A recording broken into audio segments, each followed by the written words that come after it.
अपने ऑफिस का काम बेमन से निपटाता रहा। कुछ देर के बाद लंच हो गया था।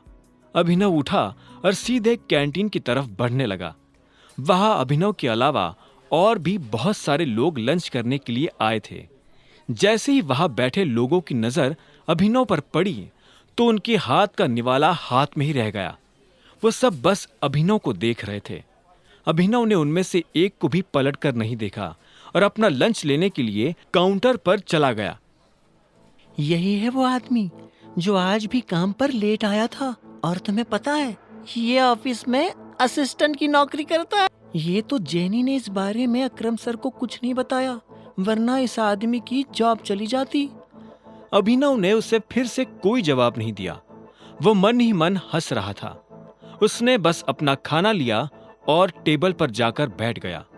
वो किसी से बात नहीं करना चाहता था, लेकिन एक आदमी जो उससे थोड़ी दूरी पर बैठा था, उसने कहा, मुझे तो विश्वास नहीं हो रहा यार कि जेनी ने ऐसा कुछ नहीं किया। जब मैं 2 मिनट लेट हुआ था तो जेनी ने मुझे सीधा फायर करने की धमकी दी थी, लेकिन ये आदमी पूरे 2 घंटे लेट आया और जेनी ने इसे कुछ नहीं कहा। हो सकता है कि इसके मैनेजर को इस बारे में अभी तक कुछ पता नहीं चला है, लेकिन ये बात मैनेजर से ज्यादा टाइम तक छुपी नहीं रहने वाली है। आज नहीं तो कल वो इस लड़के के खिलाफ एक्शन जरूर लेगा, एक दूसरे लड़के ने कहा। तभी अभिनव से एक लड़की ने पूछा, तुम यहाँ पर ऑफिस असिस्टेंट का काम करते हो? अभिनव इस आवाज को सुनते ही पहचान गया था कि ये किसकी आवाज है। ये उसके कॉलेज की साथी कामिनी की आवाज थी। कामिनी भी यही नौकरी करती थी। कामिनी अभिनव के सामने आकर बैठी और बोली, अगर तुम इतनी छोटी सी नौकरी करते हो तो उस दिन तुमने रियूनियन पार्टी में इतना मोटा बिल कैसे चुकाया था? अभिनव ने उसकी बात के जवाब में कहा, अगर तुम भी अपने अगले वर्ल्ड टूर के लिए जाने वाली थी तो फिर यहां नौकरी क्यों कर रही हो? अभिनव के मुंह से ये बात सुन कामिनी एक पल के लिए जम गई थी। उसका मुंह सूखने लगा था। जब उससे अभिनव को देने के लिए कोई जवाब नहीं सूझा तो उसने कहा, फिर भी मैं कम से कम तुमसे तो बेटर पोजीशन पर ही हूं। यह सुनकर अभिनव को हंसी आ गई। उसने खीरे का एक टुकड़ा उठाया और चबाते हुए बोला, तो इसका मतलब तुम इस दिन झूठ बोल रही थी? तुम क्या मुझे ताना मारने का मौका ढूंढ रहे थे? एक बात बताओ, यहाँ बैठे सब लोग तुम्हारे बारे में बात करना पसंद करते हैं, लेकिन तुमसे कोई बात करना पसंद नहीं करता। कम से कम मैं तुम्हारे साथ बैठकर खाना तो खा रही हूँ, फिर भी तुम मुझसे इस तरह से बात कर रहे हो। अभिनव ने उसकी इस बात का कोई जवाब नहीं दिया। वो कामिनी को इग्नोर कर चुपचाप अपना खाना खा रहा था। ये देख कामिनी झल्लाई और गुस्से में बोली, ये एटीट्यूड तुम्हें बहुत भारी पड़ेगा अभिनव, बहुत भारी पड़ेगा। इसके बाद कामिनी ने अपनी थाली उठाई और खाना खाने के लिए दूसरी जगह जाकर बैठ गई। अभिनव को कामिनी के जाने से कोई फर्क नहीं पड़ा। वो फिर से अपने ऑफिस आया और उसने बाकी का काम खत्म करना शुरू कर दिया। तभी अभिनव के फोन पर मैसेज आया।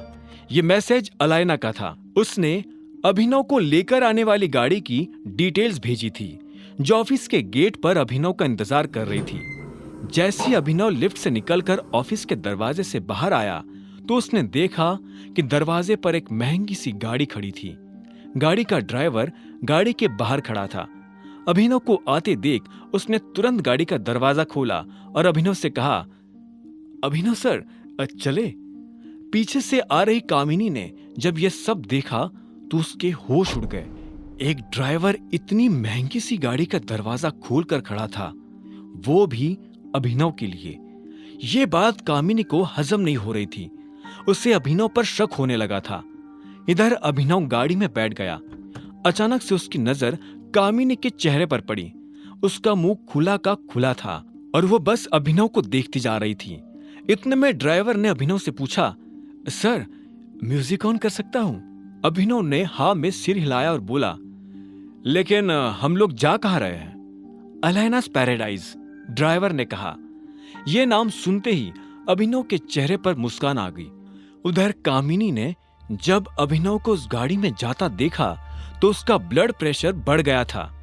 अब आगे क्या होने वाला था? ड्राइवर के मुंह से अलायना के घर का नाम सुनकर अभिनव हैरान हो गया था। उसे अलायना के घर पहुंचने से पहले ही यह एहसास होना शुरू हो गया था कि वो सच में किसी पैराडाइज में दाखिल होने वाला है। कुछ देर के बाद जब अभिनव की गाड़ी अलायना के घर के आसपास के हिस्से में दाखिल हुई तो अभिनव की नजर सड़क के दाएं बाएं बनी उन ऊंची इमारतों पर पड़ी। कुछ देर चलने के बाद अभिनव एक बड़ी सी बिल्डिंग को अपनी आंखों से देख रहा था। वो किसी का घर था, अनन्या सिंह का घर। उसके आगे झोपड़ी भी नहीं था। अभिनव ने देखा कि उस घर पर अलायनास पैराडाइज लिखा हुआ था। अभिनव समझ गया था कि अलायना कितनी अमीर थी। साथ ही उसके मन में रह रहकर यह भी ख्याल आ रहा था कि अगर अलायना इतनी अमीर है तो वो खुद कितना अमीर होगा। अभिनव से अब रहा नहीं जा रहा था और वो बेसब्री से इस सवाल का जवाब जान लेना चाहता था। क्या हम अंदर चल सकते हैं मिस्टर गेडवाल? तभी ड्राइवर ने अभिनव से बहुत प्यार से पूछा। अभिनव ने जितना सोचा नहीं था, ड्राइवर उसे उससे ज्यादा इज्जत दे रहा था। अभिनव ने हाँ में सिर हिलाया और ड्राइवर उसे अपने साथ अंदर की तरफ ले जाने लगा। जैसे ही वो अंदर आया तो उसकी नजर अलायना से मिली। अलायना सोफा पर बैठी हुई थी और उसके हाथ में वाइन का ग्लास था। अलायना के चेहरे पर चमकदार मुस्कान थी और जैसी उसकी नजर अभिनव से मिली तो उसकी मुस्कान में और ज्यादा चमक आ गई थी। उसने अभिनव से पूछा, अभिनव, तुम मेरे साथ मजाक तो नहीं कर रहे? अलायना की आवाज में तंज छुपा हुआ था। इससे पहले कि अभिनव उसकी बात का कोई जवाब देता, अलायना अपनी जगह से उठी और उसने टेबल पर रखा दूसरा वाइन का ग्लास उठा लिया। वो धीरे धीरे अभिनव की तरफ बढ़ती जा रही थी। उसने अभिनव की तरफ दूसरा ग्लास बढ़ाते हुए पूछा, सारी दुनिया में तुम्हें शादी करने के लिए अनन्या सिंह ही मिली थी? ये सवाल सुनकर अभिनव हैरान हो गया। उसने एक पल के लिए अलायना की आंखों में देखा और बोला, तुम्हें ऐसा क्यों लगता है? तुम टाइगर हो और अनन्या सिंह का स्टेटस तुम्हारे स्टेटस से दूर दूर तक मैच नहीं करता है। कोई टाइगर किसी बकरी से शादी कैसे कर सकता है? मुझे नहीं लगता कि तुम्हें इस बात से कोई फर्क पड़ना चाहिए नंदिता कि मैंने किससे शादी की है। तुम इस मामले में अपनी राय मुझे ना दो तो ही अच्छा है। इतना कहते ही अभिनव ने अलायना की आंखों में देखा और वाइन का ग्लास अपने होठों से लगा लिया। अलायना तब तक अपनी जगह पर बैठ चुकी थी। उसने भी अभिनव की आंखों में देखा और बोली, सच में तुम मुझसे यह सब छुपाने की कोशिश कर रहे हो? तुम्हें क्या लगता है कि मुझे पता नहीं चलेगा? क्या यही कि तुम दुनिया के सामने सिंह परिवार का नाकारा दामाद बनकर घूमना चाहते हो? अब अगर टाइगर किसी कछुए की खाल में दिखेगा तो जंगल में कौन उस पर शक करेगा? अभिनव भी उसे देख मुस्कुराया और बोला, इंप्रेसिव। इसके बाद वो खुद अलायना की तरफ बढ़ने लगा। वो अलायना के पास जाकर बैठा और उसकी आंखों में देखते हुए बोला, मैंने सोचा नहीं था कि तुम इस वाइन से भी ज्यादा स्ट्रांग होगी। अलायना ने मुस्कुराते हुए हाँ में सिर हिलाया और बोली, जब मैं छोटी थी तब मेरी माँ ने मुझे इस माफिया ग्रुप के बारे में बताया था। उन्होंने मुझे बताया था कि तुम्हारे पिता को किसी ने मार दिया है और तुम भी गायब हो गए हो। उन्हें मेरे लिए काफी डर लग रहा था। उन्हें लग रहा था कि कहीं कोई मेरे साथ भी ऐसा कुछ। अलायना इससे आगे कुछ कह नहीं पाई। उसकी बात सुनकर अभिनव को ऐसा लगा जैसे किसी ने उसके दिल में छुरा घोंप दिया हो। वो अलायना की आंखों में देख रहा था। वो देख पा रहा था कि अलायना को इस बात का कोई अंदाजा नहीं है कि अभिनव के पिता को किसने मारा था। इतने में अलायना ने पूछा, एक बात मुझे सच सच बताओ अभिनव, तुम अनन्या सिंह के साथ क्यों हो? क्या तुम उससे प्यार करते हो? अभिनव ने इस सवाल के जवाब में पहले अपना ग्लास ध्यान से टेबल पर रखा और फिर कहा, मुझे नहीं लगता कि आज के बाद हमें इस तरह से मिलना चाहिए। यह हम दोनों को जोखिम में डाल सकता है। रहा सवाल अनन्या के साथ रहने का, तो इसका जवाब तुम खुद दे चुकी हो। मुझे अनन्या से प्यार है या नहीं, इस बात का मैं यही जवाब देना चाहूंगा कि मेरी जिंदगी से प्यार शब्द कब का गायब हो चुका है। अब मेरा ध्यान सिर्फ अपने मकसद पर है। मेरे पिता को जिसने मारा है, मैं उससे बदला लेना चाहता हूं। अपने पिता के खड़े किए इस एम्पायर को मैं और बड़ा और मजबूत बनाना चाहता हूं। इस सब के बीच मेरे पास किसी से प्यार करने की फुर्सत नहीं है। मैं बस मोंटी के लौटने का इंतजार कर रहा हूं। जब तक वो वापस नहीं आ जाता तब तक मेरे लिए सिंह परिवार का नाकारा दामाद बने रहने में ही भलाई है। लोगों की नजर में कछुआ दिखने में ही इस टाइगर की भलाई है। मैं इस वक्त किसी को नहीं बता सकता कि मैं कौन हूं। अभिनव की बात सुनकर अलाइना की नजरें अभिनव की नजरों में गड़ी की गड़ी रह गई। कुछ देर तक दोनों ने एक दूसरे से कुछ नहीं कहा। आखिर में अलाइना ने एक गहरी सांस ली और बोली, प्यार किसी की जिंदगी से गायब नहीं हो सकता अभिनव। आप प्यार से भाग सकते हो, लेकिन वो आपको हमेशा पकड़ ही लेता है। मैं फिर से वही सवाल पूछूंगी, क्या तुम अनन्या सिंह से प्यार करते हो? नहीं, मैं उससे प्यार नहीं करता। और हां, अगली बार अगर तुम्हें मुझसे मिलना हो तो मुझे किसी होटल में या क्लब में बुलाना। मैं यहां नहीं आ पाऊंगा। यह सुनते ही अलाइना अभिनव की आंखों में देखने लगी। अभिनव को अलाइना की आंखों में हल्की सी उदासी नजर आ रही थी। उसने इसे दूर करने के लिए कहा, मैंने सुना है कि हमारे ग्रुप में कोई जासूस घुस आया है।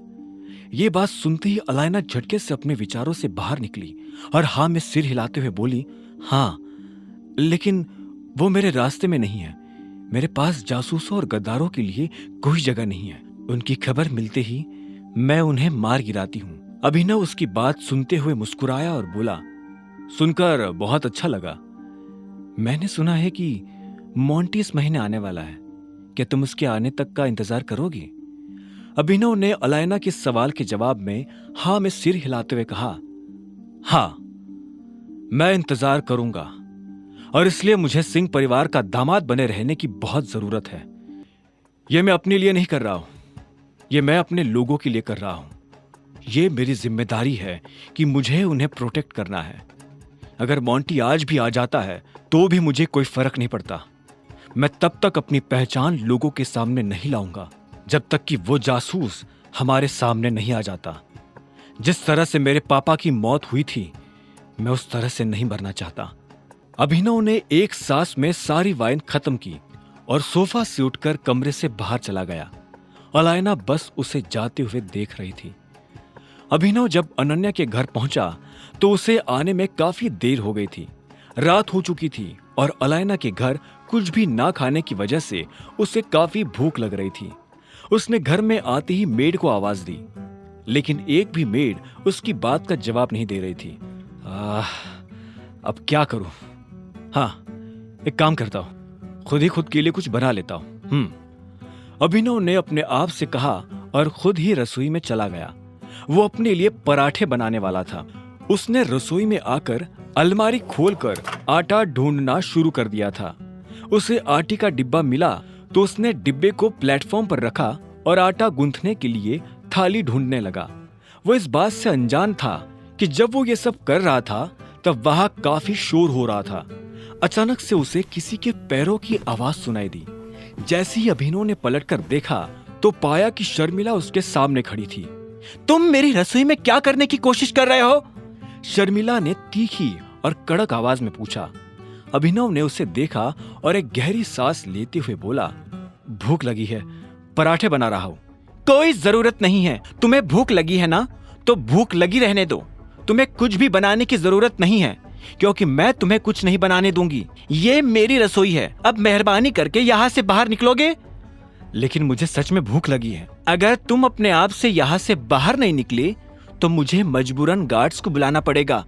वो तुम्हें धक्के मारकर यहाँ से बाहर निकालेंगे, शर्मिला ने हल्की सी ऊंची आवाज में कहा।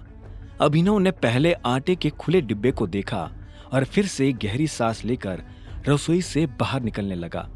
इससे पहले कि वो बाहर निकल पाता, पीछे से शर्मिला ने फिर से चिल्लाते हुए कहा, मैंने तुम्हें जो कहा था उसे भूलने की गलती भी मत करना। तुम मेरे दामाद नहीं हो, मतलब नहीं हो, मतलब नहीं हो। मेरा दामाद सिर्फ चिराग है, चिराग, और वो बहुत जल्दी तुम्हें यहां से भगाकर तुम्हारी जगह पर आकर बैठ जाएगा। अगर तुम्हें लगता है कि तुम इस घर का या इस परिवार का हिस्सा हो तो इस गलतफहमी को जितनी जल्दी हो सकी उतनी जल्दी अपने दिमाग से निकाल देना। अभिनव को शर्मिला के मुंह से ऐसी कड़वी बातें सुनने की आदत हो गई थी, इसलिए उसने कुछ नहीं कहा। वो बस अनन्या के कमरे के दरवाजे के बाहर आकर खड़ा हो गया था। अंदर से अनन्या के जोर जोर से हंसने की आवाजें आ रही थी। अभिनव ने जब अनन्या के हंसने की आवाज सुनी तो उसने धीरे से कमरे का दरवाजा खोल दिया और धीरे से कमरे के अंदर चला आया। तब उसने देखा कि अनन्या किसी से फोन पर बात कर रही थी। अनन्या ने कहा, नहीं, मैं पूरी तरह से श्योर नहीं हूं कि वो मेरे बर्थडे पर इस चीज का अनाउंसमेंट कर देंगे। हाँ हाँ, अरे मैं बता तो रही हूँ कि कॉन्ट्रैक्ट फाइनल हो गया है। और सच में मैंने जो इसे फाइनल करवाने में एफर्ट्स डाले थे, दादाजी ने उसे एक्नॉलेज किया है। इतना कहते ही अनन्या और जोर से हंसने लगी थी। इधर अभिनव को और ज्यादा भूख लगने लगी थी। वो जल्दबाजी में अलाइना के घर से उठकर तो आ गया था, लेकिन अब उसे इस बात का पछतावा हो रहा था कि उसने वहां कुछ खाया क्यों नहीं। लेकिन अब कुछ नहीं हो सकता था। वो धीरे से अनन्या के बिस्तर की दूसरी तरफ आकर बैठा और कंबल ओढ़कर लेट गया। तब तक अनन्या की नजर अभिनव पर पड़ चुकी थी। उसने फोन पर कहा, चल चाहत, मैं तुझसे बाद में बात करती हूँ, अभिनव आ गया है। और इतना कहते ही वो अभिनव की तरफ पलट गई। जैसे उसकी नजर अभिनव से मिली तो उसकी आंखों की चमक गुस्से में बदल गई और उसने कहा, तुम्हारी हिम्मत कैसे हुई मेरे पलंग पर आकर लेटने की? प्लीज, मैं आज इस मसले पर कोई बहस नहीं करना चाहता हूं। मुझे बहुत भूख लगी है। मैं इधर कोने में दुबक कर सो जाऊंगा। प्रॉमिस करता हूं, मैं तुम्हें टच भी नहीं करूंगा, ठीक है? अभिनव की चिढ़ उसकी आंखों में साफ नजर आ रही थी। अनन्या ने उसे एक सेकंड के लिए देखा और बोली, तुम भूखे हो? क्यों? घर आने से पहले तुम कुछ खाकर नहीं आए थे? अभिनव ने ना में सिर हिला दिया। अनन्या ने गहरी सांस ली और बोली, ओ हाँ, तुम कहां से खाओगे? तुम्हें तो अकरम सर ने जो एडवांस दिया था उसे तुमने सूट खरीदने में उड़ा दिया था। खाने से ज्यादा तुम्हारे लिए छा जाना जरूरी था, है ना? क्या होगा तुम्हारा अभिनव? मेरा जो होगा वो हो जाएगा, पर अभी अगर तुम्हारा हो गया हो तो मैं सो जाऊं? अभिनव ने पूछा। उसकी चिढ़ बढ़ती ही जा रही थी। इससे पहले कि वो सो पाता, अनन्या ने कहा, तुमने किसी मेड से कहा कि तुम्हें भूख लगी है, या तुम ऐसे ही भूखे मरना पसंद करोगे? तुम्हें क्यों मेरी इतनी चिंता हो रही है? अभिनव ने ताना कसते हुए पूछा। मुझे चिंता? और वो भी तुम्हारी?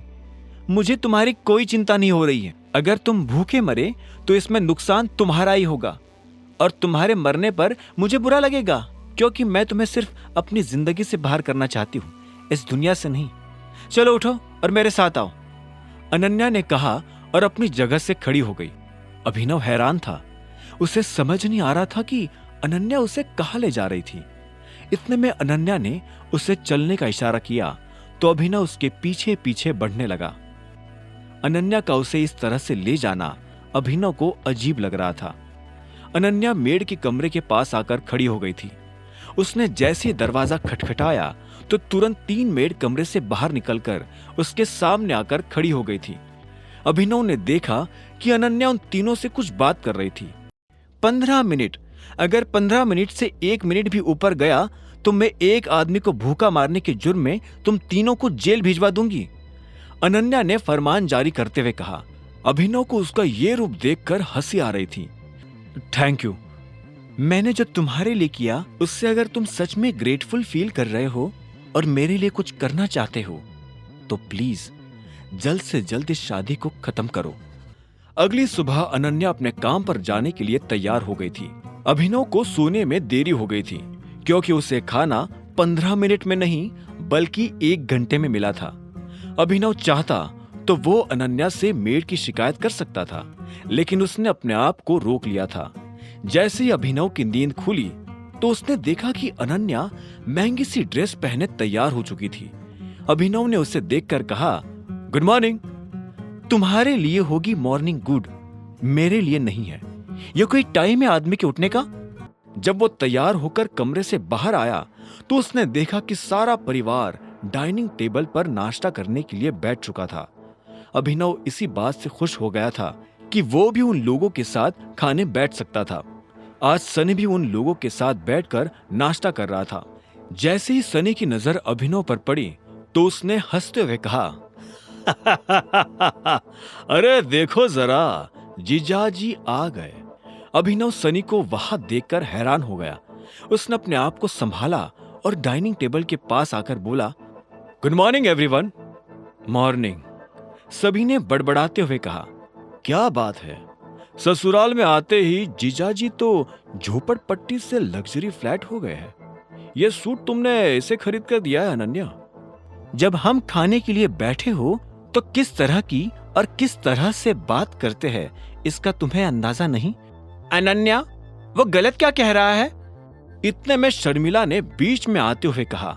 वो चाहती थी कि सनी अभिनव का और ज्यादा मजाक उड़ाए, लेकिन इससे पहले कि सनी कुछ कह पाता, अनन्या ने कहा, यह कोई बात नहीं होती मम्मा, इसने बहुत गलत बात की है। मैंने अभिनव को कोई सूट नहीं दिलाया है। मैं क्यों इसे सूट दिलाने लगी? वो खुद काम कर रहा है, खुद कमा रहा है। अच्छा, तो चलो बताओ कि तुम कितना कमा लेते हो? इससे पहले कि अभिनव उसकी बात का कोई जवाब देता, अनन्या ने अभिनव की तरफ देखते हुए कहा, तुम्हें सब में पढ़ने की जरूरत नहीं है अभिनव। दादाजी, हमें काम पर जाने के लिए देर हो रही है, चलते हैं। हमें? अभिनव ने हैरान होते हुए कहा और अनन्या को देखने लगा। अनन्या ने भी अभिनव को देखा और हाँ में सिर हिलाते हुए बोली, चलो। उसकी आवाज सुनकर लग रहा था कि वो काफी जल्दी में है। ऐसे में अभिनव भी अपनी जगह से खड़ा हुआ और अनन्या के पीछे निकल पड़ा। जैसे ही वो दोनों घर से बाहर आए तो इतने में अनन्या बीच में रुकी और बोली, मैंने तुम्हें बचाया है, इसलिए तुम्हें मुझे थैंक यू बोलने की जरूरत नहीं है। असल में मैंने तुम्हें नहीं, अपने आप को बचाया है। चलो मेरे साथ मेरी गाड़ी में आ जाओ, मैं तुम्हें छोड़ दूंगी। लेकिन अगर तुम मुझे ऑफिस तक छोड़ने जाओगी तो तुम्हें मुझे शाम को लेने भी आना पड़ेगा। यह सुनते ही अनन्या ने एक पल के लिए अभिनव को देखा और बोली, ठीक है। यह सुनते ही अभिनव अनन्या की गाड़ी में बैठ गया और दोनों ऑफिस जाने के लिए रवाना हो गए। रोज के मुकाबले आज अभिनव भले ही जल्दी ऑफिस आ गया था, लेकिन उसकी पीठ पीछे उसके बारे में जो बातें होती थी वो आज भी थमने का नाम नहीं ले रही थी। बहुत से लोग यही कयास लगा रहे थे कि आखिर मैनेजर अभिनव के साथ क्या करने वाला था। अभिनव लिफ्ट के पास आकर खड़ा हो गया था, जो कि पहले से भरी हुई थी। इससे पहले कि लिफ्ट का दरवाजा बंद होता और वो ऊपर जाती, अभिनव उसमें चढ़ चुका था। जैसे वो अंदर आया तो इतने में उसके पीछे से किसी ने फुसफुसाते हुए कहा, देख रहे हो इसकी बहादुरी? गुड मॉर्निंग अभिनव जी, कैसा रहा कल आपका दिन? इतने में अभिनव को जैनी की आवाज सुनाई दी। वो भी लिफ्ट में अभिनव के साथ थी और उसे देखकर मुस्कुरा रही थी। अभिनव ने उसे देखा और बोला, बहुत बढ़िया, तुम्हारा दिन कैसा था? मेरा भी बढ़िया था, जैनी ने कहा और मुस्कुराने लगी। कुछ देर के बाद लिफ्ट का दरवाजा खुला और अभिनव लिफ्ट से बाहर निकलकर अपने कैबिन की तरफ बढ़ने लगा। इससे पहले कि वो अपनी कुर्सी पर जाकर बैठ पाता, उसका फोन बजने लगा था। उसे समझ नहीं आ रहा था कि इतने सुबह सुबह उसे कौन फोन कर रहा था। उसने फोन उठाया और बोला, हेलो, गुड मॉर्निंग, मैं एके प्राइवेट लिमिटेड का मैनेजर बात कर रहा हूँ, अभी के अभी मेरे ऑफिस में आ जाओ।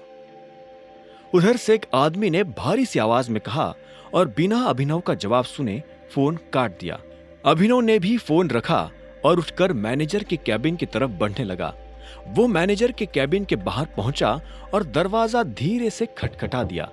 दरवाजा खटखटाने के बाद उसने कहा, हेलो, मैं अभिनव गढ़वाल। और मैं इससे पहले कि वो अपनी बात पूरी कर पाता, उधर से एक लड़की ने कहा, जो कहना है अंदर आकर कहो। अभिनव जब अंदर आया तो उसने देखा कि वहां एक लड़की खड़ी थी और वो और कोई नहीं बल्कि कामिनी थी। गुड मॉर्निंग, अभिनव ने मैनेजर से बहुत शालीनता के साथ कहा। मैनेजर ने उसे एक पल के लिए घूरते हुए देखा और आखिर में बोला, मुझे ये सब फॉर्मेलिटीज पसंद नहीं है, सीधा पॉइंट पर आता हूं। तुम्हें क्या लग रहा है हमने ये कंपनी मजाक करने के लिए खोली हुई है? मैं समझा नहीं, अभिनव ने अपनी पलक झपकाते हुए कहा। मैनेजर ने फिर से अभिनव को एक पल के लिए घूरा और बोला, अच्छा, मैं अभी समझाता हूं। इतना कहते ही उसने अपनी टेबल के ड्रॉअर में हाथ डाला और उसमें से एक एनवलप बाहर निकालकर अभिनव की तरफ बढ़ा दिया। अभिनव ने एनवलप हाथ में लिया और उसे खोलकर देखने लगा। उसने देखा कि उसमें एक लेटर था। अभिनव ने उस लेटर को पढ़ा और हैरान होकर मैनेजर की तरफ देखते हुए बोला, आप मुझे नौकरी से निकाल रहे हैं? यह सुनते ही मैनेजर के चेहरे पर मुस्कान आ गई और वो बोला, क्या बात है, मुझे तो लगा था तुम्हें पढ़ना भी नहीं आता होगा, लेकिन अच्छा है कि तुमने ये सब खुद ही पढ़ लिया। मैं अपने मुंह से नहीं कहना चाहता था, लेकिन तुम्हारी मनमानी हद से ज्यादा बढ़ गई थी, इसलिए मुझे तुम्हें निकालना पड़ रहा है। तुमने इसके बारे में अकरम को बताया? अभिनव ने कहा, उनका नाम अकरम नहीं है, अकरम सर है, और मुझे ऐसे छोटे मोटे डिसीजंस लेने के लिए उनसे नहीं पूछना पड़ता है। मैं इस कंपनी का मैनेजर हूं, और इतनी पावर तो मेरे हाथ में भी है कि अगर कोई बंदा काम नहीं कर रहा हो तो मैं अपने से नीचे के उस बंदे को जब चाहूं तब फायर कर सकता हूं। यह सुनते ही अभिनव को हंसी आ गई, लेकिन उसने अपने आप को रोका और बोला, सीरियसली, मैं काम नहीं कर रहा था। तुमने मुझे इसलिए फायर किया या कामिनी ने तुम्हें मेरे खिलाफ भड़काया इसलिए? तुम कहना क्या चाहते हो? मैं किसी के बहकावे में आने वालों में से नजर आता हूं? मैनेजर ने गुस्से में अपना हाथ टेबल पर पटकते हुए कहा। अभिनव ने उसे एक पल के लिए देखा और बोला, आप मैनेजर हो और मैनेजर को गुस्सा नहीं करना चाहिए, लेकिन आपने फिर भी गुस्सा किया क्योंकि मैंने सच कहा। मेरा सच आपको चुभा ना, तो फिर आपने ऐसा क्यों किया? आपसे जूनियर लड़की की बातों में आकर मुझे ये लेटर थमा रहे हो। आप इस लड़की को शायद नहीं जानते हो, लेकिन मैं इसे अच्छे से जानता हूं। इसने हमारे कॉलेज से लोगों को भड़काने और बेवकूफ बनाने में मास्टर्स किया है, और इससे पहले कि अभिनव आगे कुछ कह पाता, उसने देखा कि मैनेजर गुस्से में उसकी तरफ बढ़ रहा था। वो अभिनव पर हाथ उठाने वाला था, लेकिन इससे पहले कि उसका हाथ अभिनव के गाल पर पड़ता, अभिनव ने उसका हाथ बीच में ही पकड़ लिया था। ये देख मैनेजर और ज्यादा तमतमा गया था। उसने अपना हाथ छुड़वाने की कोशिश की, लेकिन अभिनव की गिरफ्त इतनी मजबूत थी कि मैनेजर की ताकत रत्ती भर का काम नहीं कर रही थी। आखिर में उसने चिल्लाते हुए कहा, छोड़ो मेरा हाथ। अपना हाथ संभाल कर रखते तो मुझे इसे पकड़ने की जरूरत ही नहीं पड़ती। You are fired, understand, get lost.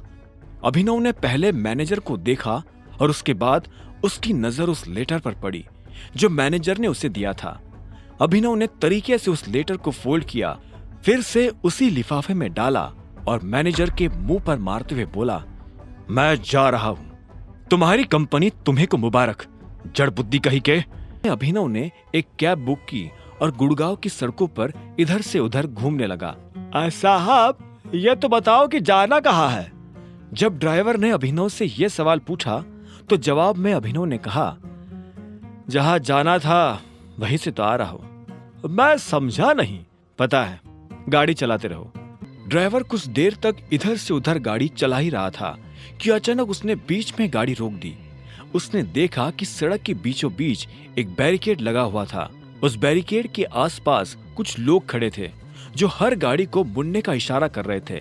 Driver ने यह नजारा देख एक गहरी सांस ली और बोला, सर, अब तो बता दीजिए कहाँ जाना है। अगर उस पार जाना हो तो मैं राइट लूं और नहीं तो यू टर्न। अभिनव ने उसकी बात का कोई जवाब नहीं दिया।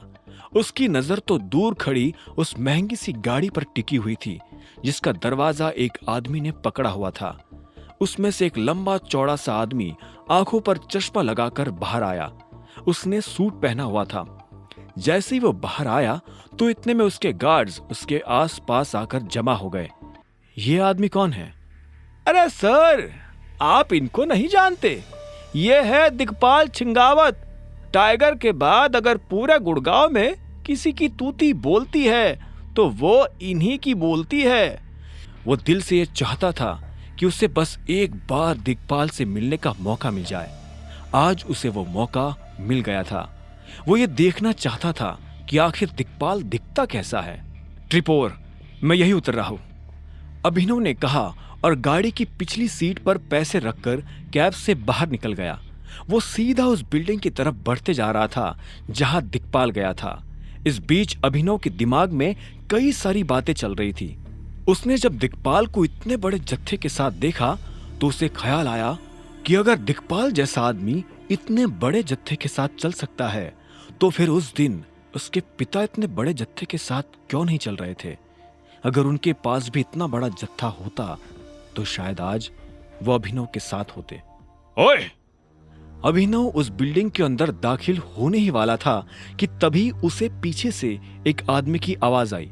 वो आदमी अभिनव को रोकने का इशारा कर रहा था, लेकिन इससे पहले कि वो अभिनव को रोक पाता, अभिनव बिल्डिंग के अंदर दाखिल हुआ और उस भीड़ में गायब हो गया। इस बीच उसे लॉबी में किसी के चलने की आवाज आई। अभिनव ने देखा कि एक लड़की दिक्पाल के सामने आकर खड़ी हुई और झुककर उसे सलाम किया। इसके बाद उस लड़की ने दिक्पाल से कहा, चलिए दिक्पाल सर। दिक्पाल आगे चल रहा था और वो लड़की उसके पीछे चली जा रही थी। दोनों आपस में कुछ बात कर रहे थे। वो अपनी बाईं तरफ बने दरवाजे की तरफ बढ़ते जा रहे थे। अभिनव ने भी उसके पीछे जाने की ठान ली थी, लेकिन इससे पहले कि वो दिक्पाल का पीछा कर पाता, इतने में एक हाथ ने अभिनव के कंधे को जकड़ लिया। तुझे क्या लगता है तू यहाँ जासूसी करेगा और हमें पता नहीं चलेगा? उस आदमी ने अभिनव से कहा, जिसने उसके कंधे पर हाथ रखा था। अभिनव उसे देख अंदर से घबरा गया, लेकिन उसने अपनी घबराहट को अपने चेहरे पर नहीं आने दिया। इससे पहले कि अभिनव अपनी सफाई में उसे कुछ कह पाता, उस आदमी ने अपने बाकी लोगों के साथ अभिनव को खींचकर बाहर ले जाना शुरू कर दिया था। वो उसे ले जा ही रहे थे कि तभी एक आदमी दूसरी दिशा से भागता हुआ आया। उसके कपड़े देखकर लग रहा था कि वो भी इन्हीं लोगों का साथी था। उस आदमी ने कहा, क्या कर रहे हो? छोड़ो उसे और मेरे साथ आओ। जैसे उस आदमी ने कहा तो अभिनव के कंधे पर से उस आदमी का हाथ हटा और वो लोग अभिनव को घूरते हुए वहां से निकल गए। एक सेकंड के लिए तो अभिनव को लगा कि आज वो जिंदा वापस घर नहीं जा पाएगा। जैसे वो अकेला हुआ कि इतने में उसका फोन बज उठा। उसने देखा कि अकरम का फोन था। अभिनव ने फोन उठाया तो उधर से अकरम ने कहा, अभिनव तुम कहाँ हो? अकरम की आवाज में अर्जेंसी साफ सुनाई दे रही थी। अभिनव ने अपने आप को संभालते हुए बोला, मैं अभी मरने ही वाला था। मैं इस वक्त क्लैरॉन नाम के एक होटल में खड़ा हूँ। अभिनव ने शीशे से बाहर लगे बोर्ड की तरफ देखते हुए कहा। जैसे ही अकरम ने अभिनव के मुंह से ये नाम सुना तो उसके होश उड़ गए। उसने कहा, तुम दिक्पाल की प्रॉपर्टी में क्या कर रहे हो? ये दिक्पाल की प्रॉपर्टी है? अभिनव ने पूछा। अकरम ने गहरी सांस ली और कहा, देखो अभी ये सब छोड़ो और मेरी बात ध्यान से सुनो। चुपचाप जल्द से जल्द ऑफिस आओ। मैं अभी थोड़ी देर पहले ही यहाँ आया हूँ और मुझे पता चला है कि यहाँ क्या हुआ है। ऐसे काम नहीं चलेगा अभिनव। अगर तुम यहाँ ऑफिस असिस्टेंट की पोस्ट पर ही काम करते रहे तो जो हम चाहते हैं वो नहीं हो पाएगा। मुझे तुम्हारी पोस्ट बढ़ानी ही पड़ेगी, वरना ये तमाशा ऐसा ही चलता रहेगा। कोई भी ऐरा गैरा आदमी तुम्हें दो बातें सुनाए, ये मैं टॉलरेट नहीं कर पाऊंगा। इसलिए अब तुम्हारे पास दो चॉइसेस है। या तो तुम एके प्राइवेट लिमिटेड में मैनेजर की पोस्ट पर बैठो या फिर अपनी कंपनी में कर्मचारी बन जाओ। मैं वही आ रहा हूँ, मिलकर बात करते हैं, अभिनव ने कहा और फोन काट दिया। वो फिर से उस दरवाजे को देख रहा था जिसमें दिक्पाल दाखिल हुआ था। अभिनव का मन तो कर रहा था कि वो सीधा उस दरवाजे में घुसकर दिक्पाल को देख ले, लेकिन उसने अपने आप को रोका और वहां से निकल गया। कुछ देर के बाद वो एके प्राइवेट लिमिटेड के ऑफिस पहुंच चुका था। उसे कंपनी से निकाले जाने की खबर पूरे ऑफिस में आग की तरफ फैल चुकी थी। ऐसे में जब सभी ने अभिनव को वापस ऑफिस में देखा तो उनकी आंखें फटी की फटी रह गई। अब अगर इस हालत में अकरम अभिनव को फिर से अपनी कंपनी में काम पर रख लेता तो सारे कर्मचारियों को यह बात समझने में देर नहीं लगती कि अभिनव और अकरम के बीच कैसा रिश्ता है। अकरम अभिनव के साथ आगे क्या करने वाला था, अब सभी लोगों की नजरें बस इसी बात पर टिकी हुई थी। अभिनव ने किसी से नजर नहीं मिलाई और सीधा अकरम के कैबिन की तरफ बढ़ने लगा। तुम्हें पता है, अगर मैं तुम्हारी कंपनी में काम करता रहा तो मेरे लिए चीजें कितनी आसान होगी? अभिनव ने अकरम से पूछा। वो अकरम के कैबिन में लगे सोफा पर बैठा हुआ था। अकरम ने कहा, मैं जानता हूं, मैंने खुद इस बारे में बहुत सोचा, लेकिन मैं ये भी नहीं देख पाऊंगा कि कोई साधारण सा मैनेजर तुम्हारी इंसल्ट करे। मैं सभी को ये जता देना चाहता हूं कि तुम कोई आम एम्प्लॉय नहीं हो। अकरम की आवाज में उसका दर्द साफ झलक रहा था। अभिनव ने कहा, लेकिन तुम मुझे अचानक से मेरी ही कंपनी में काम करने के लिए क्यों भेजना चाहते हो? तुमने तो मुझे कभी बताया भी नहीं कि मेरी अपनी भी कोई कंपनी है, तो फिर अब क्यों? यह सवाल सुनकर अकरम एक पल के लिए शांत हो गया। उसने एक गहरी सांस ली और कहा, मुझे अभी कुछ खबर मिली है। दिक्पाल तुम्हारी कंपनी की मेन सेक्रेटरी से मिला था। यह सुनते ही अभिनव के होश उड़ गए। उसने अकरम को घूरते हुए देखा और बोला, तुम्हारे जासूस क्लैरॉन होटल के आसपास भी है? हाँ, मैं बस यही पता करने की कोशिश कर रहा हूँ कि हमारे ग्रुप में असली भेड़िया कौन है, और मुझे लगता है कि दिक्पाल भी यही कर रहा होगा। मैं दावे के साथ तो नहीं कह सकता, लेकिन मुझे लगता है कि तुम्हारी कंपनी की मेन सेक्रेटरी की दिक्पाल के साथ मिली भगत है। यह सुनते ही अभिनव हैरान हो गया। अब आगे क्या होने वाला था? क्या अकरम का अंदाजा सही निकलेगा? क्या सच में अभिनव के अपने उसे धोखा दे रहे थे? क्या करने वाला था अभिनव इस हालत में? अभिनव ने जब अपनी ही कंपनी की सेक्रेटरी के बारे में इस तरह की बात सुनी तो वो हैरान हो गया। उसने अकरम से पूछा, क्या उसे हमारे माफिया ग्रुप के बारे में पता है? नहीं, वो हमारे ग्रुप के बारे में कुछ नहीं जानती। अकरम के मुंह से यह जवाब सुनते ही अभिनव के दिमाग में तुरंत एक विचार आया। उसने कहा, चीजें हद से ज्यादा बिगड़ जाए उससे पहले अच्छा यही होगा कि मैं अपनी ही कंपनी में काम करना शुरू कर दूं। बाहर वालों को यह खबर नहीं लगनी चाहिए कि हम दोनों के बीच में क्या रिश्ता है। जब तक मैं उस जासूस को और अपने पिता के कातिल को नहीं पकड़ लेता, तब तक मुझे यह करना ही पड़ेगा। अकरम ने उसकी बात सुन एक गहरी सांस ली और कहा, ठीक है तो फिर जैसा तुम्हें सही लगे, लेकिन फिर भी मैं उस मैनेजर को तो जॉब से निकालने वाला हूं। उसे तुमसे इस तरह से बात नहीं करनी चाहिए थी। लेकिन मुझे एक बात समझाओ, क्या दिक्पाल इतना बड़ा बेवकूफ है कि वो दिन दहाड़े मेरी सेक्रेटरी से मिल रहा है? उसके दिमाग में भी तो ये बात होगी ही ना कि कोई उसे देख रहा है। कहीं ऐसा तो नहीं कि उसने जानबूझकर ये सब किया? अगर ऐसा होता तो वो रानी से क्यों मिलता? रानी? अरे तुम्हारी सेक्रेटरी। अब बातों बातों में मैं उसका नाम तुम्हें बताना ही भूल गया, अकरम ने कहा। अभिनव ने हाँ में सिर हिलाया और अकरम ने आगे कहा, हाँ, तुम जो कह रहे हो वो सुनने में सही लग रहा है, लेकिन सवाल फिर से वही खड़ा होता है कि अगर उसे ये सब पता था तो फिर वो रानी से क्यों मिल रहा था? मुझे जो जवाब समझ में आता है वो ये है कि हो सकता है कि दिक्पाल रानी को पहले से जानता हो। अभिनव को अचानक से याद आया कि अनन्या किसी भी वक्त उसे यहाँ लेने आ सकती है। उसने घड़ी देखी और उसके बाद फिर से अकरम की तरफ पलटते हुए बोला, जो भी हो, लेकिन उसने आज जो किया उसके पीछे उसकी मंशा कुछ और है। अगर ये कोई नॉर्मल मुलाकात होती तो वो दिन में तो रानी से नहीं मिलता, वो उसे रात में ही बुलाता, और वो भी गुड़गांव में नहीं, कहीं और। कहीं कुछ तो गड़बड़ है। मुझे पता नहीं क्या, लेकिन कुछ तो है जो ऑफ है। हो सकता है कि उसने ये सब सिर्फ हमें दिखाकर उलझाने के लिए किया हो, अकरम ने कहा। अब उसे भी अभिनव की बात में दम लगने लगा था। अभिनव ने कुछ नहीं कहा। वो पलटकर खिड़की की तरफ देखने लगा। तभी उसकी नजर नीचे सड़क पर पड़ी। एक गाड़ी AK प्राइवेट लिमिटेड के ऑफिस की तरफ बढ़ी चली आ रही थी। कुछ देर के बाद वो गाड़ी रुकी और अनन्या उसमें से बाहर निकल आई। अनन्या को देखकर अभिनव के चेहरे पर मुस्कान आ गई थी। वो फिर से अकरम की तरफ पलटा और बोला, शायद वो हमें यह सोचने पर मजबूर करना चाहता है कि जासूस रानी है, लेकिन जासूस रानी नहीं है, कोई और है। और वो जो भी है मेरी नजर से ज्यादा दिन तक बच नहीं पाएगा। रही बात नौकरी की, तो मैं चलता हूं बॉस, मुझे दूसरी कंपनी में नौकरी मिल गई है। जैसे ही वो बाहर आया तो इतने में कामिनी भागते हुए उसके पीछे से आई और उसके सामने आकर खड़ी हो गई। अभिनव देख पा रहा था कि उसके चेहरे पर एक बड़ी सी मुस्कान थी। मुस्कान के पीछे की वजह समझने में अभिनव को ज्यादा देर नहीं लगी और उसने कहा, कॉन्ग्रेचुलेशंस। कामिनी उसकी बात सुनकर जोर से हंसी और बोली, मुझे पता नहीं था कि मुझे ये खुशी इतने जल्दी नसीब हो जाएगी। मुझे नहीं लगा था कि तुम इतनी आसानी से मेरा पीछा छोड़ दोगे। अभिनव ने उसकी बात का कोई जवाब नहीं दिया। वो भी बस कामिनी के साथ मुस्कुरा रहा था। इतने में कामिनी उसके पास आई और बोली, लेकिन मुझे अभी भी एक बात समझ में नहीं आ रही है। तुमने उस दिन होटल में 5 लाख का बिल कैसे पे किया? तुम्हारी शक्ल देखकर लगता नहीं कि तुम्हारे पास इतने पैसे जिंदगी में कभी होंगे।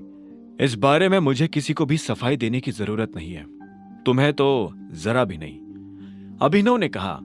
कामिनी उसका जवाब सुनकर एकदम पीछे हटी और बोली, बिल्कुल, मैं कह भी नहीं रही कि तुम मुझे सफाई दो, क्योंकि मुझे तो इसका जवाब पहले से पता है। अनन्या सिंह, तुम नहीं चाहते ना कि लोगों को यह पता चले कि तुम्हारी शादी अनन्या से हुई है ना? वही तुम्हें खिला रही है, पिला रही है, कपड़े दिला रही है, तुम्हारा खर्चा उठा रही है। इनफैक्ट होटल का बिल भी तो तुमने उसी के पैसों से भरा था। अभिनव कामिनी की यह बात सुनकर अपने आप को हंसने से रोक नहीं पाया।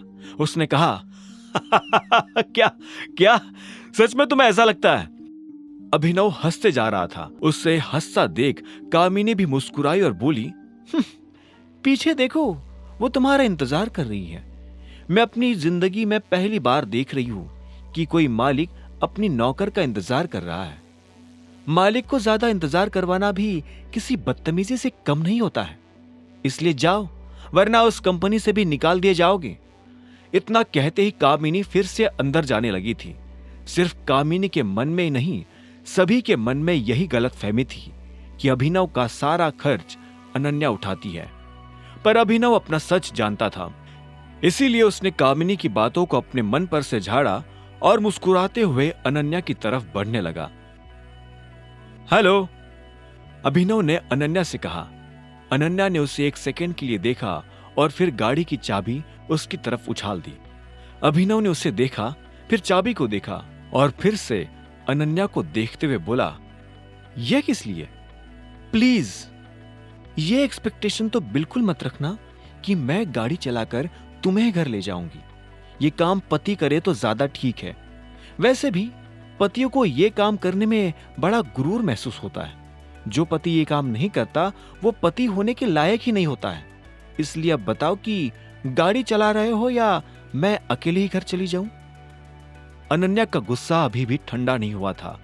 सुबह के बाद अभिनव को लग रहा था कि वो शांत हो गई होगी, लेकिन वो अभी भी गर्म तवे की तरह जल रही थी। इससे पहले कि अभिनव आगे कुछ कह पाता, अनन्या पैसेंजर सीट पर आकर बैठ गई थी। अभिनव ने एक गहरी सांस ली और वो खुद भी ड्राइवर सीट पर जाकर बैठ गया था। उसे पक्का पता था कि अनन्या के सामने भी लोग अभिनव के बारे में बात कर रहे होंगे। उन लोगों को यह नहीं पता था कि अनन्या अभिनव की पत्नी है। ऐसे में वो जैसे ही गाड़ी में बैठा तो अनन्या ने उससे पूछा, अब तुमने इस बार क्या किया अकरम सर के साथ? क्यों निकाला उन्होंने तुम्हें नौकरी से? अभिनव महसूस कर रहा था कि अनन्या गुस्से में अंदर तक जल रही थी। इससे पहले कि अभिनव उसकी बात का जवाब देता, खुद अनन्या ने कहा, तुम्हें क्या लगा था वो हर बार तुम्हें फेवर करेंगे? तुम गलत पर गलत करते जाओगे और वो तुम्हें माफ करते जाएंगे। भूलो मत, तुम उनके दोस्त के नहीं, उनके ड्राइवर के बेटे हो। अनन्या के मुंह से यह सुनते ही अभिनव उसकी तरफ देखने लगा था। अनन्या ने उसे फिर से सामने देखने का इशारा किया। अभिनव ने जैसे ही सामने देखा तो इधर से अनन्या ने कहा, मुझे सच में तुम्हारी वजह से शर्म आ रही है, क्योंकि तुमने तो अपनी शर्म बेच दी है। कोई इतना केयरलेस कैसे हो सकता है कि एके प्राइवेट लिमिटेड की नौकरी छोड़ दे? तुम अकरम सर को इतना टेकन फॉर ग्रांटेड कैसे ले सकते हो? अभिनव से अब सुना नहीं जा रहा था। उसने एक गहरी सांस ली और बोला, एक पति होने के नाते तुम्हारी रिस्पेक्ट को बचाने के लिए मैं जो बेस्ट कर सकता था मैंने वो किया, और तुम उल्टा मुझे ही सुना रही हो। सीरियसली? सुनाओ नहीं तो क्या शाबाशी दूं? मजाक चल रहा है यहां पर? अगर तुम्हें लग रहा है कि अब तुम जो करोगे वो मैं चुपचाप झेलती रहूंगी तो तुम गलत हो। याद रखना, मेरे पास अभी भी बहुत से लड़के हैं जो लाइन लगाकर खड़े हैं, जो तुमसे कई गुना ज्यादा कैपेबल हैं। अगर मैं किसी तरह से टाइम को रिवाइंड कर पाती तो उस रात मैं उस होटल में जाती ही नहीं, और अगर जाती भी तो सिंगल बेड वाला कमरा बुक करती। I hate double beds just because of you. तुमने मेरी जिंदगी बर्बाद कर दी है। यह सुनते ही अभिनव ने फिर से अनन्या को देखा और बोला, जिंदगी मेरी भी बर्बाद हुई है। अच्छा, कैसे हुई तुम्हारी जिंदगी बर्बाद, जरा बताना। तुम एक कमरे से निकलकर इतने बड़े बंगले में रहने लगे हो। ब्रेकफास्ट में चाय बिस्किट की जगह चीज टोस्ट खा रहे हो, और कह रहे हो कि तुम्हारी जिंदगी बर्बाद हो गई। कभी कभी तो मुझे लगता है कि तुमने ये सब किया ही इसलिए ताकि तुम ये सब पा सको। ओ प्लीज, पहली बात तो मुझे पता ही नहीं था कि मैंने क्या किया है, और जो कुछ भी हुआ उसमें मेरी गलती नहीं थी। I was drunk. यह सुनते ही अनन्या अभिनव को देखने लगी थी। उसकी आंखों में फिर से वही गुस्सा जाग गया था जो थोड़ी देर के लिए सोया हुआ था। इससे पहले कि अभिनव आगे कुछ कहता, उसने चिल्लाते हुए कहा, सामने देखो। अभिनव ने सामने देखा तो पाया कि एक गाड़ी उसकी दिशा में बढ़ती चली आ रही थी। इससे पहले कि अभिनव अपनी गाड़ी का ब्रेक लगाता, सामने वाले ने अपनी गाड़ी रोक दी। उस गाड़ी का दरवाजा खुला और उसमें से एक लड़का बाहर निकल आया। यह लड़का और कोई नहीं बल्कि चिराग था। उसके चेहरे पर एक सुंदर सी मुस्कान थी। उस मुस्कान के साथ वो अनन्या और अभिनव की तरफ बढ़ा चला आ रहा था। अभिनव को समझ नहीं आ रहा था कि चिराग ने उन्हें इस तरह से रास्ते में क्यों रोका था। अब आगे क्या होने वाला था। चिराग अभिनव की गाड़ी की तरफ बढ़ता चला आ रहा था। इससे पहले कि अभिनव कुछ समझ पाता, अनन्या ने गाड़ी का दरवाजा खोला और बाहर निकल गई। ये देख अभिनव हैरान हो गया। उसने पूछा, तुम ये क्या कर रही हो अनन्या? इतने में अनन्या गाड़ी से नीचे उतरी और अभिनव की तरफ देखते हुए बोली, चिराग मुझे आज डेट पर लेके जा रहा है, इसलिए गुड बाय। दोनों शादीशुदा है और मुझे नहीं लगता कि शादी होने के बाद कोई लड़की किसी पराये आदमी के साथ डेट पर जाती है, और ऐसे अपने पति के सामने तो बिल्कुल नहीं। तुम मेरी बीवी हो।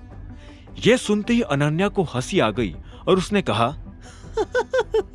अच्छा मजाक कर लेते हो, लेकिन शादी तुमने मुझसे नहीं, मैंने तुमसे की है। मैं ससुराल नहीं गई, तुम ससुराल आए हो। जिसे तुम शादी समझ रहे हो वो एक तरह से तुम्हारे सिर पर एहसान है, इसलिए अपने आप को शुक्रगुजार मानो और मेरे मामले में टांग अड़ाना बंद करो। यह सब तुम कह क्या रही हो? शादी मैंने तुमसे की हो या तुमने मुझसे? आखिर में तो हम दोनों शादीशुदा ही हुए ना। देखो अभिनव, हमें दूसरे को धोखा नहीं देना चाहिए, ये अच्छी बात है, लेकिन हमें खुद को भी धोखा नहीं देना चाहिए। इस शादी का कोई मतलब नहीं है, ये तुम भी जानते हो और मैं भी। वैसे भी मैंने तुम्हारे नाम की अंगूठी तो नहीं पहनी है। हाँ, तो मैं तुम्हें अंगूठी पहना देता हूं ना। कहो, तुम्हें कितनी अंगूठियां चाहिए? अभिनव ने कहा। यह सुनते ही अनन्या उसे देखने लगी और हंसते हुए बोली, अंगूठी पैसों से आती है तुम्हारे पास पैसे? नौकरी है? इससे पहले कि अभिनव उसकी इस बात का कोई जवाब दे पाता, चिराग अनन्या के पास आया और मुस्कुराते हुए बोला, चले अनन्या, हमें देर हो रही है।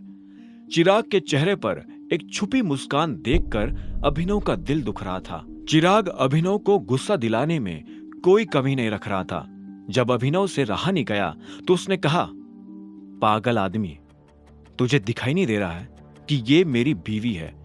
चिराग ने यह सुन अभिनव को देखा और बोला, नहीं, ये तुम्हारी बीवी नहीं है।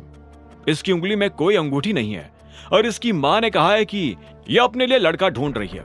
क्या? चिराग के मुंह से यह बात सुनते ही अभिनव तो हैरान हुआ ही, अनन्या उससे ज्यादा हैरान हो गई। उसने चिराग को देखा और बोली, मेरी मां ने तुम्हें यह कहा है कि मैं लड़के ढूंढ रही हूं? इतने में अभिनव ने बीच में आते हुए कहा, चिराग, मैं तुम्हें वार्न कर रहा हूं, मेरी बीवी से दूर रहो। चिराग ने अभिनव की धमकी को तो इग्नोर किया, लेकिन अनन्या की तरफ देखते हुए बोला, अनन्या, तुम्हारी मां को तुम्हारी बहुत चिंता है। हर मां यही चाहती है कि उसके बच्चे के साथ कुछ भी बुरा ना हो। इसमें गलत क्या है? चिराग की बात सुन अनन्या का गुस्सा थोड़ा शांत हुआ और उसने हां में सिर हिला दिया। इसके बाद उसने अभिनव को देखा और बोली, तुम मेरी गाड़ी लेकर घर पहुंचो, मैं रात तक आ जाऊंगी। चलो चिराग। नहीं अनन्या, प्लीज प्लीज मेरी बात सुनो। अगर तुम्हें अंगूठी चाहिए तो मैं तुम्हें लाकर दूंगा। अरे मैं तुम्हें अंगूठियों की पूरी फैक्ट्री। अभिनव जाती हुई अनन्या को रोकने के लिए ये सब कह रहा था, लेकिन अनन्या रुकने का नाम नहीं ले रही थी।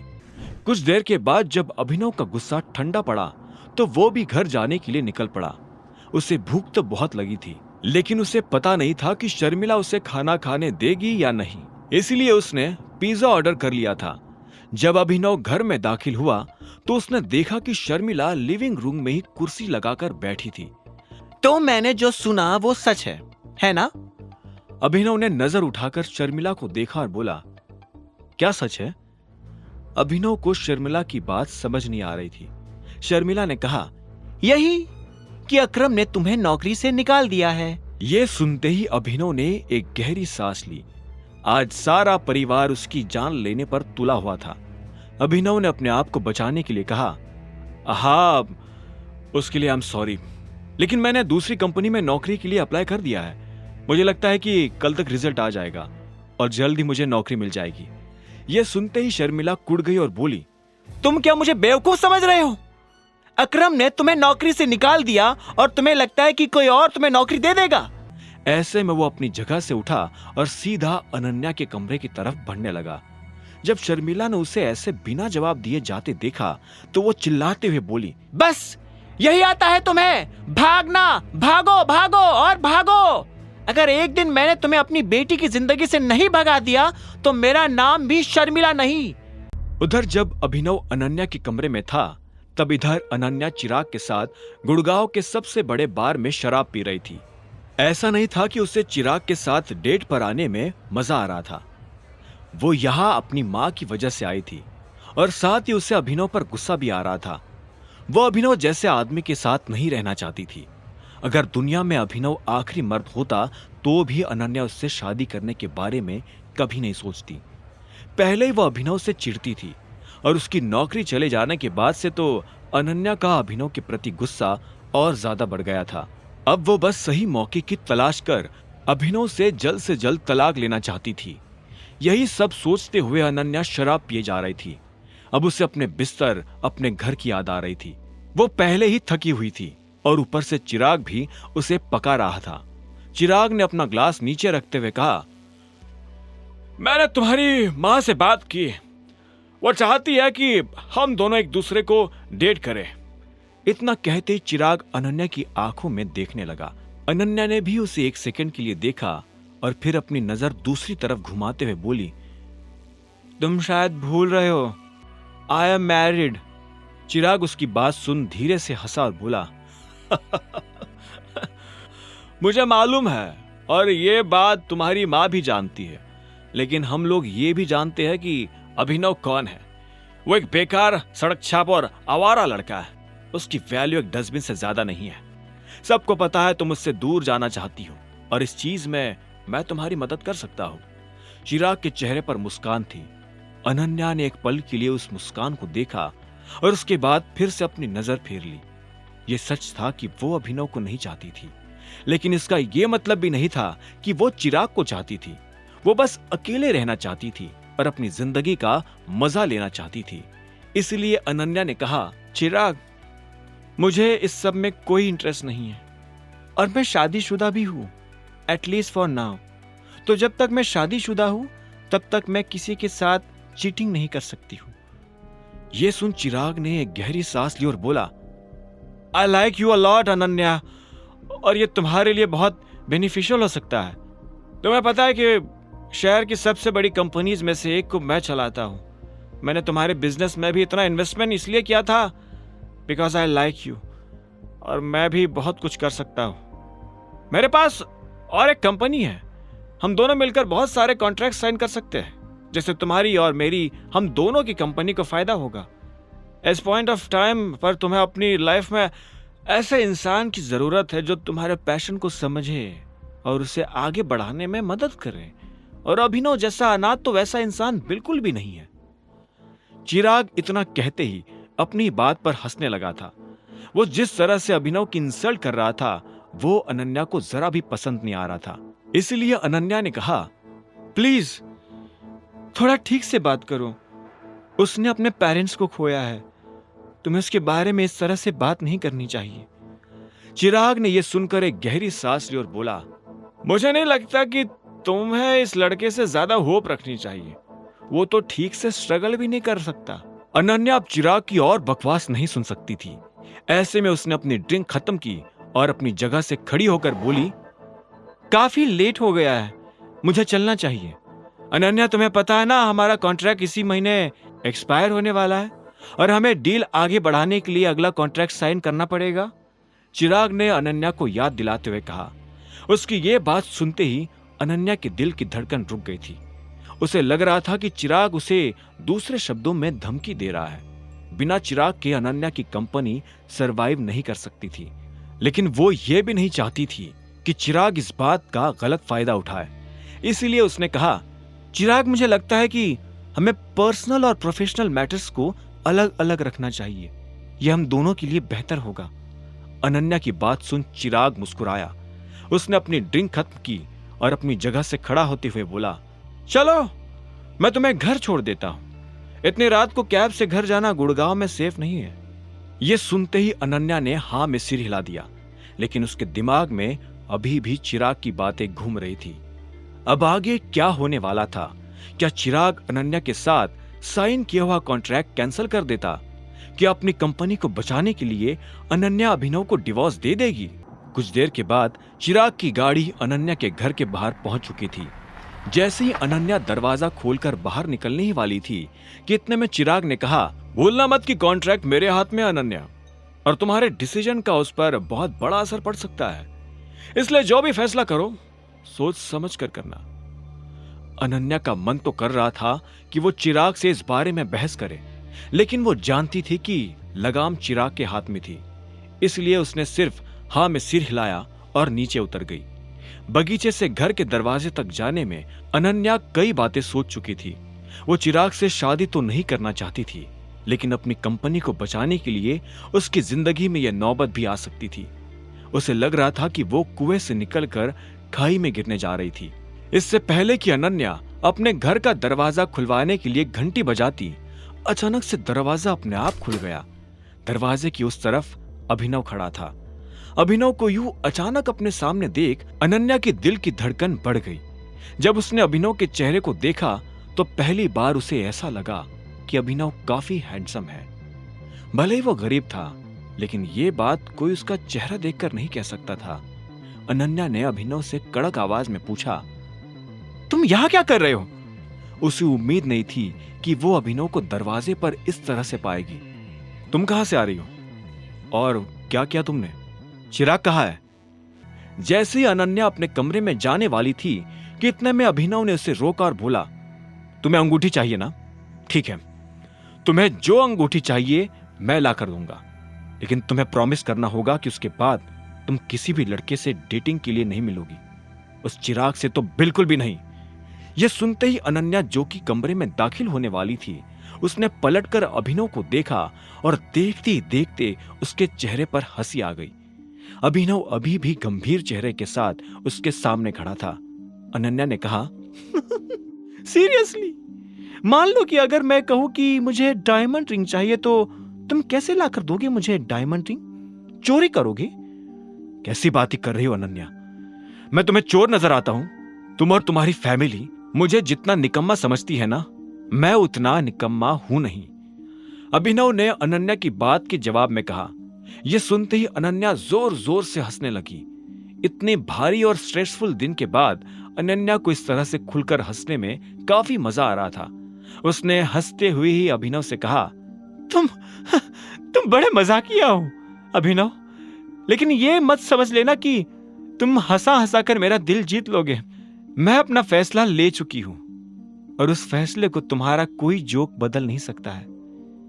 मैं ये मानती हूं कि तुम नाकारा हो, निकम्मे हो, और इसलिए मैं तुम्हें तलाक देना चाहती हूं। इस बारे में कल सुबह मैं पापा से भी बात करने वाली हूं। तुम एक चीज भूल रही हो, तुम तब तक मुझे तलाक नहीं दे सकती जब तक मैं ना चाहूं। मैं तुम्हें तलाक देकर रहूंगी और वो दिन भी जल्दी आएगा, बहुत जल्दी।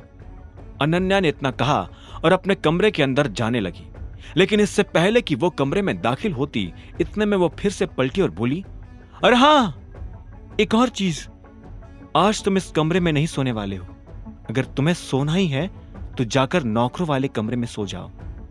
इतना कहते ही अनन्या ने कमरे का दरवाजा बंद किया और अंदर चली गई। अभिनव फिर से अनन्या के कमरे के बाहर बेसहारा सा खड़ा रह गया था। इस वक्त उसे मोंटी की सबसे ज्यादा याद आ रही थी। वो चाहता था कि जल्द से जल्द मोंटी वापस आए, अभिनव उससे बदला ले, फिर उस जासूस को पकड़कर बेनकाब करे और अपने पिता की गद्दी पर शान से बैठ जाए। तब उसे अनन्या और उसके कमरे की कभी जरूरत नहीं पड़ने वाली थी। जो लोग उसकी बेइज्जती करते थे उसे गरीब कहते थे। अभिनव उन सभी को दिखाना चाहता था कि वो लोग अभिनव को नहीं, टाइगर को गाली दे रहे थे। नहीं, अगर मुझे लोगों को बताना पड़े कि मैं टाइगर हूं और तब वो मेरी इज्जत करे, ये अच्छा नहीं है। इन लोगों की इज्जत तो मैं कमाऊंगा, और वो भी इन्हें बिना बताए कि मैं कौन हूं। अभिनव ने अपने आप से कहा और एक गहरी सांस लेकर नौकरों के कमरों की तरफ बढ़ने लगा। जब वो कमरे में दाखिल होने ही वाला था कि तभी उसके फोन पर एक मैसेज आया। ये मैसेज प्रोटॉन पब्लिसिटी नाम की एक कंपनी की तरफ से अभिनव को आया था। वो अभिनव को अपनी कंपनी में नौकरी पर रखना चाहते थे। अभिनव ने इस कंपनी का बहुत नाम सुना था, लेकिन जब उसे पता चला कि ये कंपनी उसी की है तो उसके होश उड़ गए। उसने सपनों में भी नहीं सोचा था कि वो इतनी बड़ी कंपनी का मालिक हो सकता है। अगले दिन सुबह अभिनव तैयार हुआ और सीधा प्रोटॉन पब्लिसिटी कंपनी के ऑफिस पहुंच गया। उस कंपनी की बिल्डिंग अभिनव की उम्मीद से भी ज्यादा बड़ी थी। बिल्डिंग देखकर अभिनव की नजर में अपने पिता की इज्जत और ज्यादा बढ़ गई थी। वो इस वक्त बता नहीं सकता था कि अंदर से उसे कैसा महसूस हो रहा था। अभिनव दरवाजे से अंदर दाखिल हुआ और कॉरिडोर में चलने लगा। उसकी नजर अभी भी बिल्डिंग पर से हटने का नाम ही नहीं ले रही थी। वो एक बहुत बड़ी बिल्डिंग थी जहां पर काफी सारे लोग काम कर रहे थे। हाय, अभिनव ने इस बीच एक लड़की से कहा जो अपने फोन पर किसी से बात कर रही थी। उस लड़की ने अभिनव को 1 सेकंड के लिए रुकने को कहा। अभिनव वही खड़ा हो गया था। जैसे उस लड़की की बात खत्म हुई तो उसने अभिनव से पूछा, जी, how may I help you?